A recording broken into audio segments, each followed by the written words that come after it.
So bagyo days are like the days of incomes. So Jordan, like responses on and say interest is a payment from a borrower or deposit paying time lender or of an amount above the paying of the principal sum for the rate. It is distinct from in which the borrower may pay the lender or other third party. Kasi yung tawag po nating borrower, ito po yung tao na hirang na or namuntak sa lender. Yung lender po, so ito yung mga dapat nating lagaan ng mga rates. So kung na-principal, a sum of money then or interest that in which or on which interest is paid.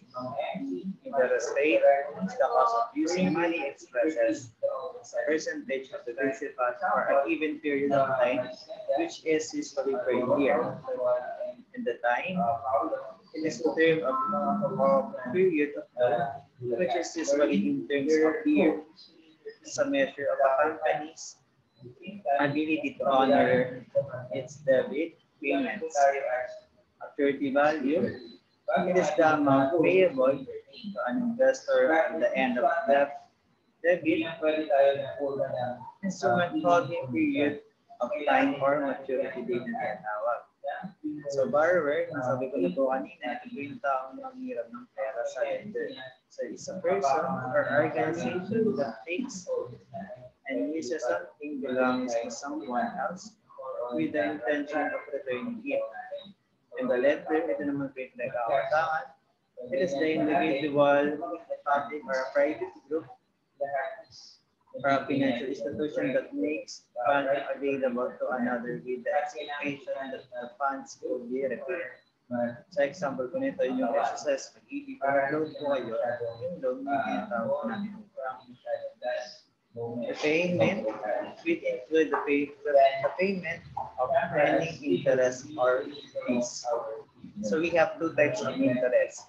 The first, simple interest. When we say simple interest, it is an interest computed on the original principal for any time period or length of time money borrowed or lent or invested in firm. Okay po?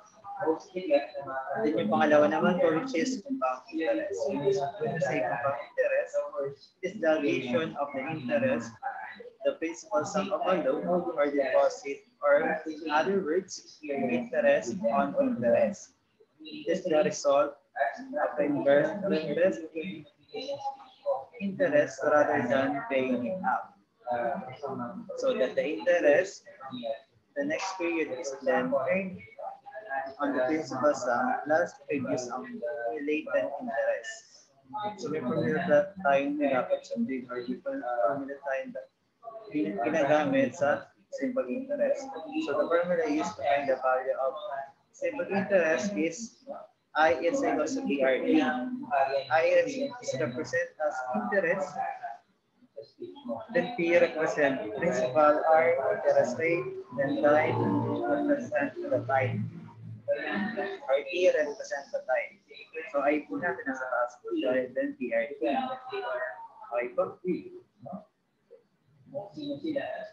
Pag maturity value, maturity rate naman po, F is equals to P plus I.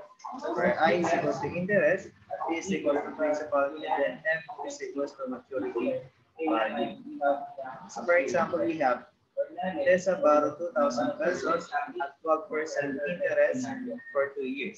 So we need to find the interest and the maturity value. So before that, we need to understand the problem. Or we need to analyze the problem first, then proceed to our given. So our given, P is equals to 2,000 pesos, R is equals to 12%, then P is equals to 2 years. So para hindi po tayo mahirap sa pag-compute po natin, ito pong 12% po natin, pwede na po natin siya i-convert into decimal. So 12% is equal to 0.12. Then we need to find the interest and maturity value. Okay po, or yung F na tinatawag.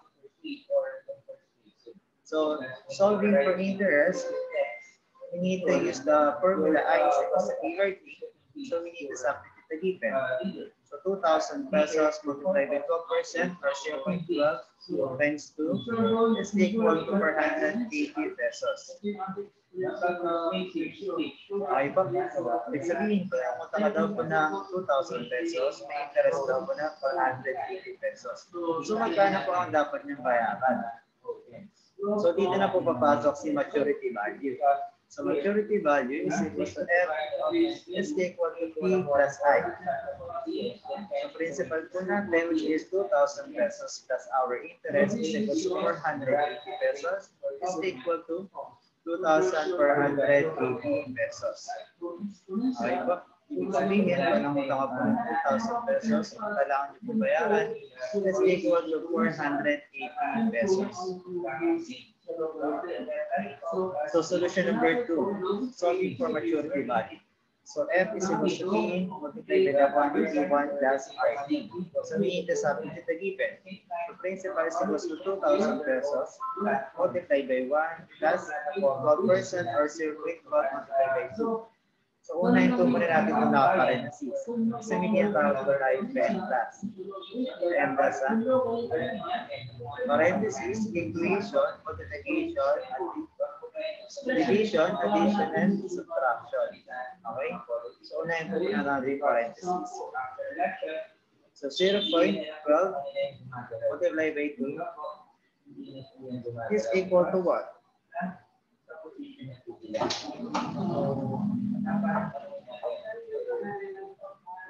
0.12 multiplied by 2 is equal to 0.24. Then plus 1 is equal to 1.24. Then multiply by 2,000.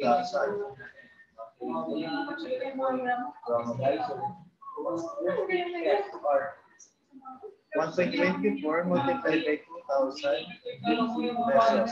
So makukuha po natin as pares lang sa nakuha po natin kanina na maturity value.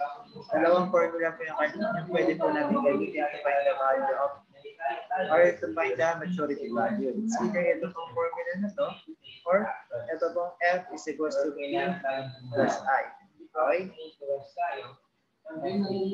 So lalagay ko na lang po dito para makita niyo po.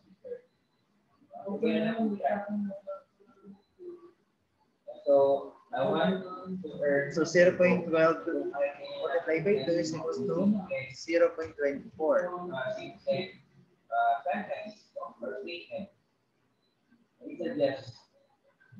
Tama po. Then plus 1 is equal to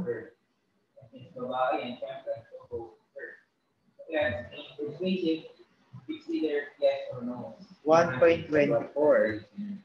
Then we need to multiply it to 2,000 pesos.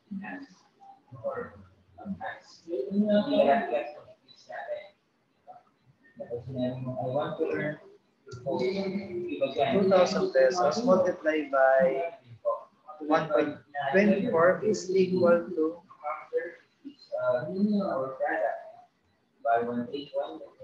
2,480 pesos. So parehas lang po yun sa nakuha po natin kanina. So para makuha naman po natin yung interest, I is equals to F minus P. Okay? So I is equals to 2,480 minus 2,000 pesos. So the interest is equals to 480 pesos. Okay po? So ganun lang po kadali pag hinahanap yung interest and maturity value. So meron po tayong dalawang formula. Pwede po natin gamitin. So find the interest and maturity value. So let's proceed to our second example. So Eunice lent 3,000 pesos at 14% for 6 months. How much will she get at the end of the term? How much interest did she earn? So first thing that we need to do is to analyze the problem first, then proceed po tayo sa pinaka-solution po natin. So given po natin, principal is equal to 3,000 pesos and R is equal to 14% or 0.14. Then T is equal to 6 months. Then we need to find the interest and maturity value. So solving for interest, I is equals to PRT. So we need to substitute the given. So 3,000 pesos multiplied by 0.14 times 0.5. So bakit pa tayo dito ng 0.5? So sabi po natin kanina, pag simple interest lang hinahanap, kailangan ko, yung P natin is always in year po. So we need to divide 6 months to 12 months. Dahil sa isang taon, meron po tayong 12 months. So 6 divided 12 is equal to 0.5. Then proceed na po tayo. So 3,000 pesos multiplied by 0.14 multiplied by 0.5 is equal to 210 pesos. Then proceed po tayo sa pinaka maturity value po natin. So F is equals to P plus I. So we need to substitute the given 3,000 pesos plus 210 is equals to 3,210 pesos. So solution number 2. For solving maturity value, F is equals to P multiplied by the quantity 1 plus I2. So we need to substitute the given 3,000 pesos multiplied by the quantity 1 plus 0.14 times 0.5. So unahin po muna natin yung naka-parenthesis. So 0.14 multiplied by 0.5 is equal to what? So 0.14 multiplied by 0.5 is equal to 0.07. Okay po? So lagay ko na lang po para makita nyo. 0.07.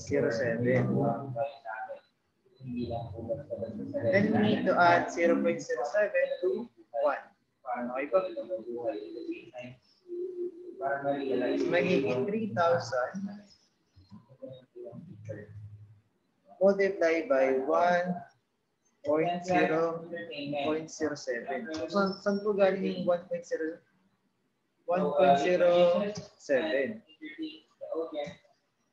So galing po siya sa 0.07 plus 1, di ba? So 1 plus 0.07 is equals to 1.07. And we need to multiply to 3,000 pesos. Is equal to 3,210 pesos. So ibig sabihin, ganyan lang ito yung solve po natin sa value ng maturity or maturity value na tinatawag. So next, we need to find the interest. So interest is equals to F minus P. So I is equals to 3,210 pesos minus 3,000 pesos is equals to 210 pesos. Okay po? So proceed po tayo. Example number 3. Laura invested 1,800 pesos for 9 months. At 1%, how much will she get upon maturity? So how much interest did she earn? First thing that we need to do is to analyze the problem first, then proceed po tayo sa pinaka-solution po natin. So, ibig sabihin, P is equals to 1,800 pesos, then R is equals to 1% per month. Ibig sabihin, kada isang buwan lang po is 1%. So, meron tayong 9 months. So, ano po gagawin po natin sa 1%? Then, our T is equals to 9 months. So, sabi po natin, kailangan po, yung T po natin is equal a year. So, we need to divide 9 divide by 12. Okay? We need to divide 9 by 12. So, 9 divide 12 to find the value of T. So, ano pong gagawin po natin sa 1%? So, tanong, we need to find the interest and maturity value. Okay po? Ulitin ko pa, pag months po yung given po natin, kailangan po muna natin i-convert into year. So, solving for interest.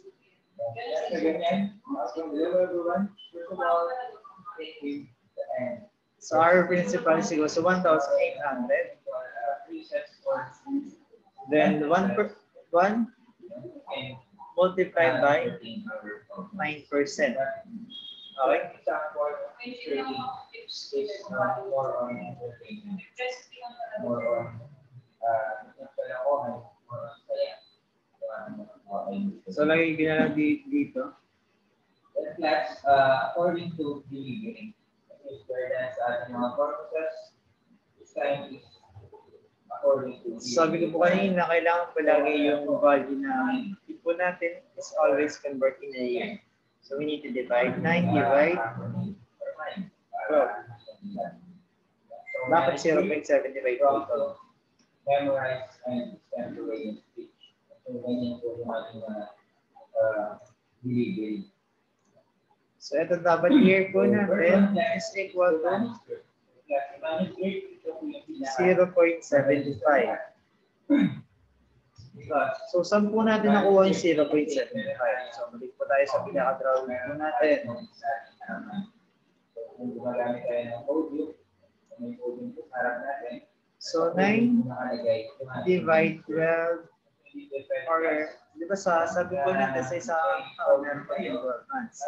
So, given po natin is 9 months lang po. So, 9 divide 12 is equals to 0.75. Sensya na po, mali po yung nasa gradient. So, proceed po tayo sa 1 po natin. Sabi po,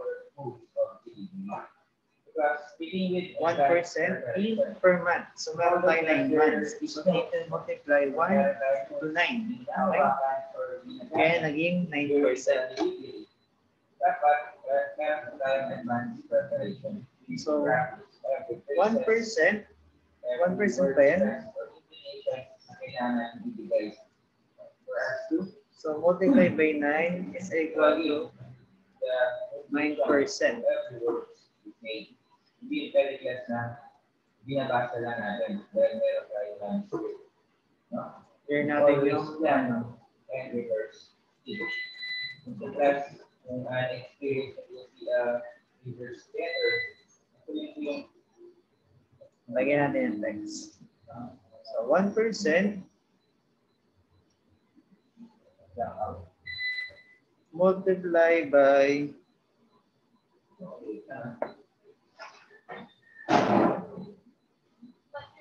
9 months po natin. Wala power mo? Wala.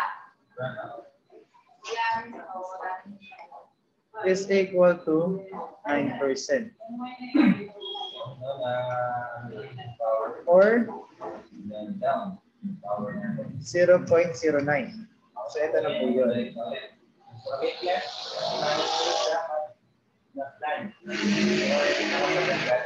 Then yung year po natin, 9 divide 12 is equal to 0.75. So, kailangan, ito po dapat yung pinaka-equation natin. So, 1,800. So, siya po so, mali po yung nakalagay dito. Multiply by 0.09 times 0.75. So, unahin po muna natin naka-parenthesis. So, 0.09 multiply by 0.05 ay 0.75 rather is equal to